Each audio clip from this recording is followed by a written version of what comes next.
traffic, didn't have the hassles.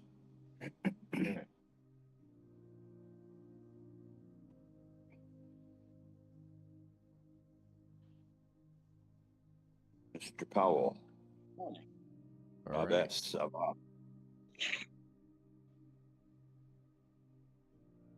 Good morning. It is 6:30 a.m. Time for First Fruits, where we read the Bible every day, Monday through Saturday, 6:30 to 7 a.m. Mountain Time. And my brothers, today we are in the book of Genesis, and we're reading chapter 6, verses 1 through 4. Genesis 6, 1 through 4. The increasing corruption on earth. All right, so I'll pray and then we'll get into it. God, thank you for this day, this beautiful day that you have created. We rejoice, Lord, knowing that you are God and you love us and you have plans to prosper us and provide us hope and a future. We can't lose with you, Lord. What a great promise. Guide us today, Lord. Teach us, Jesus. We love you. Amen. Amen. All right. Genesis 6, 1 through 4. Context. So, Saturday, we read the lineage of Adam all the way to Noah and his three sons, Shem, Ham, and Japheth. Okay, so Genesis 6:1. When man began to multiply on the face of the land, and daughters were born to them, the sons of God saw that the daughters of man were attractive, and they took as their wives any they chose. And then the Lord said, My spirit shall not abide in man forever, for he is flesh. His days shall be 120 years. The Nephilim were on the earth in those days, and also afterward, when the sons of God came to the daughters of man, and they bore children to them. These were the mighty men who were of old, the men of renown. All right, who'd like to take a second pass at this one? I can do it. All right. Then the people began to multiply on the earth, and the daughters were born to them. The sons of God saw the beautiful women and took any they wanted as their wives. Then the Lord said, My spirit will not put up with humans for such a long time, for they're only mortal flesh. In the future, their normal lifespan will be no more than 120 years. In those days, and for some time after, giant Nephilites lived on the earth, for whenever the sons of God had intercourse with women, they gave birth to children who became the heroes and famous warriors of ancient times. Okay. Very good. Hello, Sharon. Hi. All right, so we just read Genesis 6, 1 through 4. And it is a pretty short passage, so if you guys would like to read it again, we can do one more. It's up to you. I'll read it one more time. Okay. And it came about when the men began to multiply on the face of the land, and daughters were born to them, that the sons of God saw that the daughters of men were beautiful, and they took wives for themselves, whomever they chose. When the Lord said, My spirit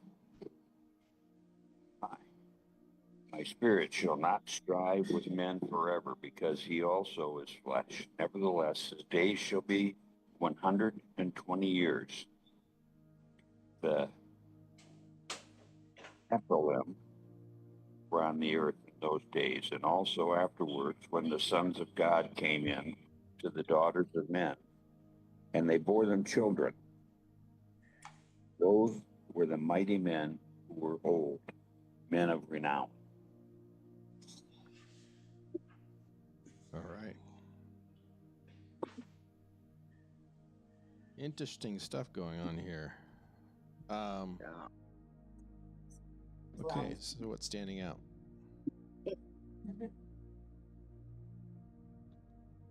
Has anybody on here read the Genesis 6 Conspiracy by Gary Way No. or heard about I'd like to hear about it? Interesting. He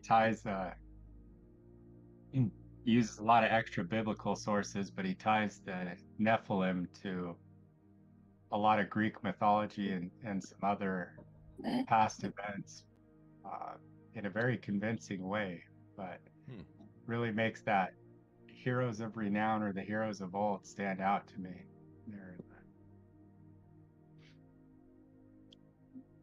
Is this the only time that they're mentioned? Because it says they won't be anymore, but yet in the first 5 chapters, they were never brought up. They're mentioned in Numbers. Are they? Yeah. Meaning there were 5 of them. Let's see.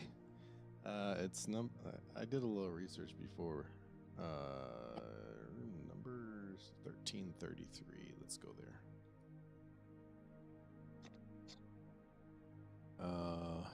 Okay. So starting at verse 1330.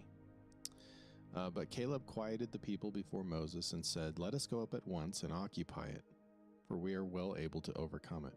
And then the men who had gone up with him said, "We are not able to go up against the people, for they are stronger than we are." So they brought to the people of Israel a bad report of the land that they had spied out, saying, "The land through which we have gone to spy it out is a land that devours its inhabitants, and all the people that we saw on it are of great height. And there we saw the Nephilim, the sons of Anak, who come from the Nephilim, and we seemed to ourselves like grasshoppers, and so we seemed to them." Well, this is the other spot in the Bible where this word is used. I think that's it.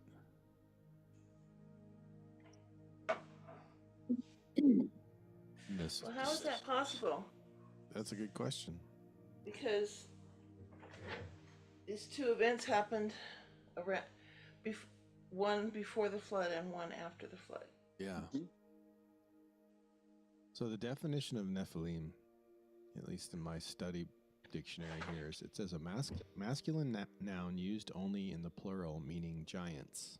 The celebrated puzzling passage where this term is first used is Genesis 6:4, which merely transliterates the Hebrew word into English as Nephilim. These beings evidently appeared on the earth in the ancient past when divine beings cohabited with woman, and Nephilim, the mighty men or warriors of great fame, were the offspring. This huge race of Nephilim struck fear into the Israelite spies who had gone up to survey the land of Canaan, here in Numbers that we just read. The sons of Anak, a tall race of people, came from the Nephilim. Ezekiel 32:21 may have the Nephilim in mind, possibly equating them with the mighty men or mighty warriors in the passage. These beings were not divine, but only at best great powerful men. So I think the answer to your question, Sharon, is that the word is used interchangeably. In Genesis, it means these kind of like these hybrid divine / human beings that were all wiped out by the flood. And then also it just means like really large, mighty people. And I guess that's the reference here in Numbers. Now we call him Bigfoot. Yeah. That's who Bigfoot is. He's a Nephilim. Now we've solved some it. Some people would suggest that the Nephilim, the actual divine hybrid types, survived the flood somehow by burrowing underground and somehow escaping it, but I am really not sure about that myself. Not only were they bigger, but they were also diggers. Yeah. They were bigger diggers. Yeah. I'm growing on him. I know somebody asked about also Goliath and where was he from, and it turns out he was just from just a village somewhere. Gath. I don't remember. From Gath. Well, Yeah. we were watching a show last night, and they had this really big guy. I mean, um, probably at least 7 foot tall, and he was obviously a wrestler before he was an actor. And I think that a lot of, I mean, I don't know what the common stature of the Jewish people were, but there may not have been very many that were 6 feet tall and above. Hmm. And so this guy definitely would be like almost head and shoulders above. The average man, at one point, the average man, they said, was 5'10". So that's that could have been the Goliath that they found. So Sharon, you're saying that people back then were relatively shorter, so Goliath wouldn't have to be as tall as maybe we perceive him to be tall to them. Well, yeah, I mean, well, even if you remember Princess Bride, Andre, probably if you and I went and stood next to Andre, and since he was a wrestler, he would be very muscular, and I think if he had armor on, you were to walk up to him, you'd probably feel a little leery anyway. But they talk about Goliath as being a giant, but they don't mention that, like, that there was a whole bunch of giants. And as far as height, there are just some races that generally stay up below a certain height. I mean, yeah. Unlike Daniel. And so when I was in Serbia, it seemed like the average height there was taller than the average height here in the U.S. People were, like, women were probably average of like 5'10" or something like that, and the men were, 6'1"-ish, 6'2". They were just bigger people. I've been around some pretty tall people, at 6 foot, but I think even if I were 5 foot tall, I don't know that I would compare myself to them as feeling like a grasshopper next to them. So I don't know. Maybe that's just a big exaggeration there. Well, too, if you're around people that are around your height, and then you go somewhere and the people there are, well, let's put it this way. There was a man from China who was a basketball player. He was 6'4", and he came from a district in China where people were tall. His mother was like 6 foot, and so, but when you think of the Chinese people, you think of people maybe 5'10" or more or less. No, Dan? Well, my brother-in-law lives in China, or lived in China for 8 or 9 years, married a Chinese lady, and he said people gawked at him because he is pushing 6 foot, and he the proverbial head and shoulders above everybody. Nobody had seen a white man. Nobody had seen somebody that tall. No. They're all short people. They're 5, 6, 7. They're not 5'10". Right, except for this one area in China. Yeah, one area. Yep. But so that's what I'm saying, because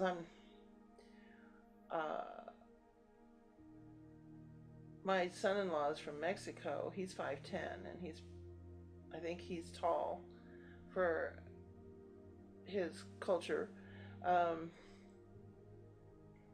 And his family, they're all that height and shorter. And because of my daughter's family history, my grandson, I think he's hit 6 foot. So he's taller than his dad. So there's a cultural thing that, if these people have never seen somebody that much bigger than them, then they're going to be thinking, oh, these people would be hard to beat because they're all bigger than us and stronger than us and whatever. So, but I can see where the Apollo and all of the that history came from. That there used to be these people, and then they got deified by humans. See, yeah, I've had that theory as well myself, just thinking about it. Heroes of old, I immediately think of Viking gods. Like, oh, wow. And I want to go read Beowulf or something, and I'm like, how old are those stories specifically? Well, and how did they come through the flood? I'm sure the Noah and his sons probably carried the stories from before the flood, and somewhere along the way, one of the lineages started pondering that, and that perhaps there really are gods like that.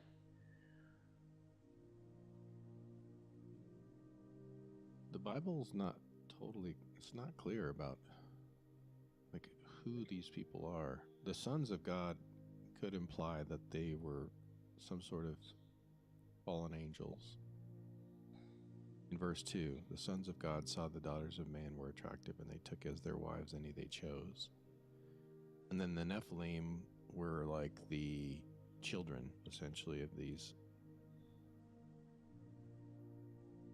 sons of God and the daughters of man.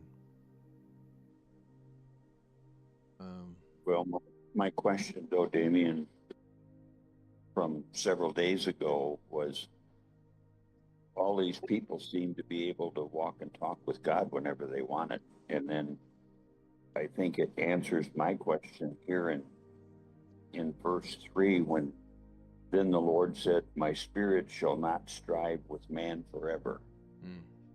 It sounds like in these generations, he's now finally pulling away so that they don't see and hear from him on a regular basis. And I wonder if that's, when he calls them sons of God, it's because he had such a super close relation with them, even though they're all evil. I mean, yeah. I don't know. I think this answered my question of how long did he walk the earth and make himself known? Well, it's about the time of Noah, he started pulling out and leaving us to our own screw-ups. You're keying into something really important here, Dan, and that is this narrative in the context of an increasing corruption on the earth. Yeah. And it's almost like God kind of pulling his spirit slowly away as man becomes more and more wicked.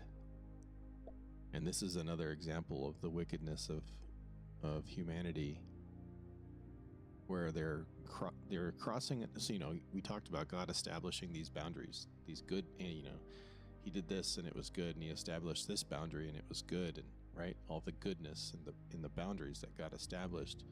This is another boundary that he had established that people are now crossing this boundary, right?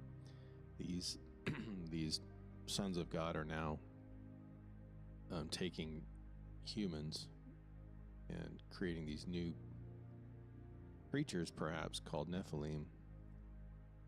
And then we read in tomorrow, verse 5, how God saw the wickedness of man was great. And this is when he was like, okay, I've had enough. You know?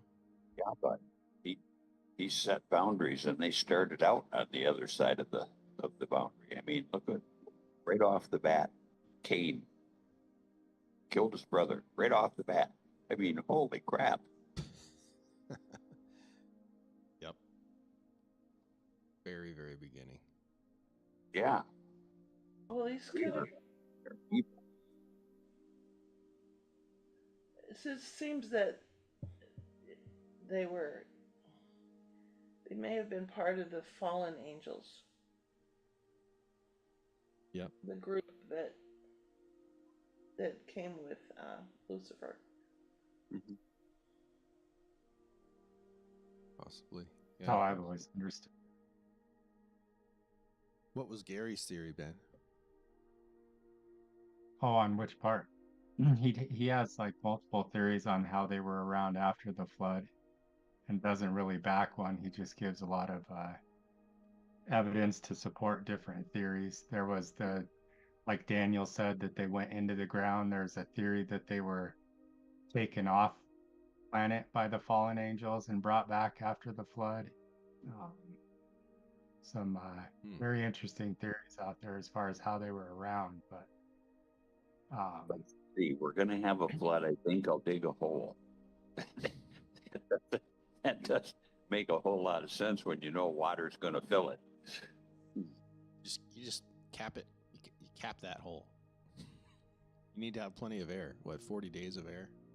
Something like that. Yeah. I've read and watched Jules Verne stuff. There's a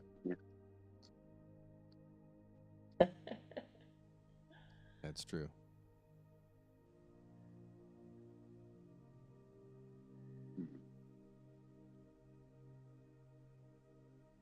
I thought number 6 stood out to me. Verse 6, the Lord regretted that he had made man on the earth, but that's tomorrow, so we won't talk about that.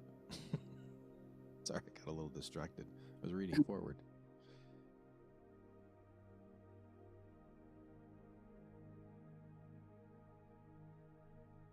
Well, I think verse 1 is interesting. Then the people began to multiply on the earth, and daughters were born to them. Well, they have been mentioning sons and daughters already. It's almost like, oh, and there were daughters. Yeah. I feel like this was just one of those rewind and overlay another story on top of the Of what was happening. 1300 years from Noah all the way back to Adam. Not 1300. Up on something when we were the first half of our conversation talking about the Nephilim. Verse 4 says they were on the earth in those days, and also afterwards. For some time.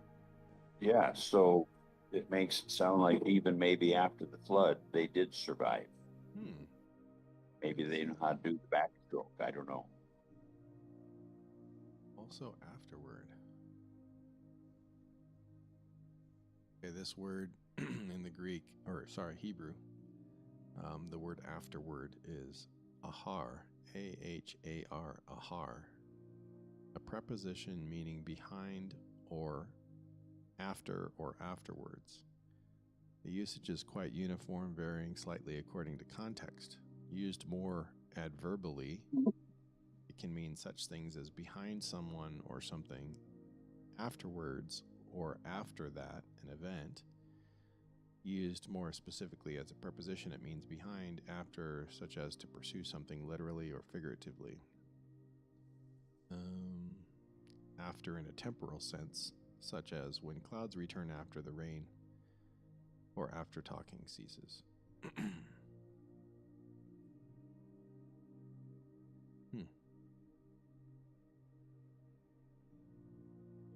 The Nephilim were on the earth in those days and also afterward. Yeah, it kind of lends itself to that, Dan.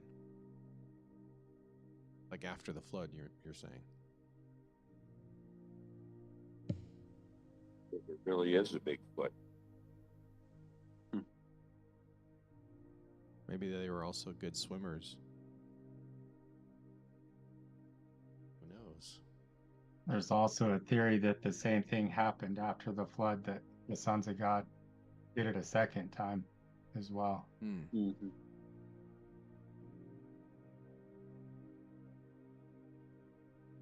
Well, this sounds like they remained on Earth because they maybe in the form of children. But still, there's that what is after what days? Mm-hmm. After what days?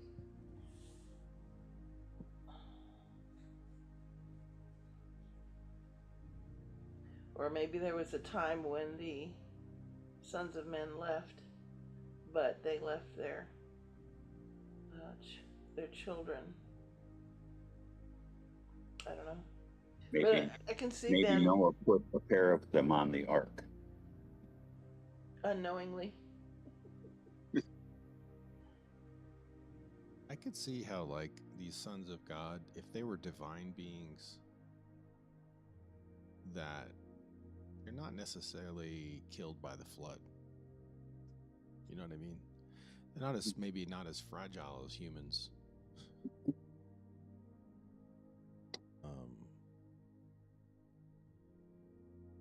But yeah, this idea of the sons of God, these divine beings, if they are in fact divine, living beyond the flood, that makes sense to me. Well, Noah and his family were all human. So when they talk about everybody else dying, it, like you said, it might not include these half humans. Yeah.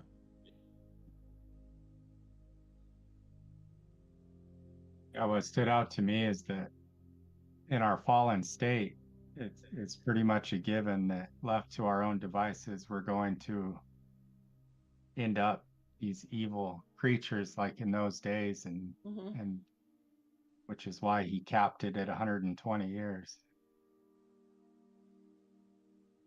Yeah. So that's biblical confirmation that these people that are over 120 years old and still collecting Social Security really don't exist. Right, Dan? Yeah. Yep. People older than our country. I think that's a good takeaway for today. For me, that kind of hit me. That tickled something in my spirit, Ben, when you said that without God and left to our own devices, we move towards, like, inevitably we move towards corruption. Yeah. Because even after the flood, we did it again. Yeah. I mean, from Cain on, and then God says, okay, I'm going to erase this and start over. And we did it again. And you know what's Because the amazing whole about Prior that? to Jesus showing us the way. Yeah. That's the incredible part, is like, so that's true. That's the case with people and humanity, in the history of humanity. And then the Lord comes to save us, like, from ourselves, essentially. But that still holds true today. I know for me in my own life, while I have the Holy Spirit living inside of me, dwelling in me, and I'm covered in the blood and redeemed, like Paul says, we still live in this flesh. And when I turn my face from the Lord and I focus on other things, I just start moving towards corruption. Like, it just happens. and there's like the power of the flesh, and the devil is great, you know, and without me focusing on Jesus, that's where I end up. I end up in bad places. So it's a good reminder for me, a good takeaway today.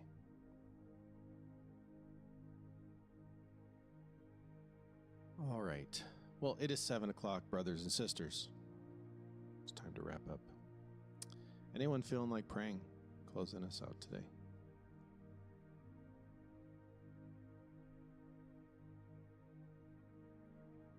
All right, I will pray us out.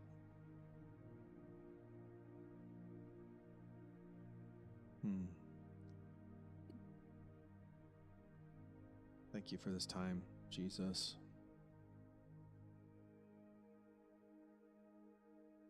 Thank you for opening our eyes to condition of humanity, just across time, even back in these early days, Lord, on the earth.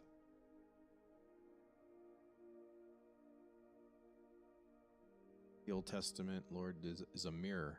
It shows us, you know, who we are in our flesh without you.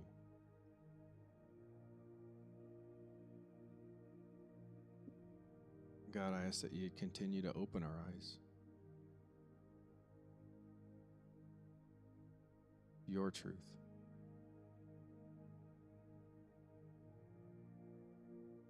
You guide us. Lord, teach us. Be with us, Lord. Walk with us. Thank you.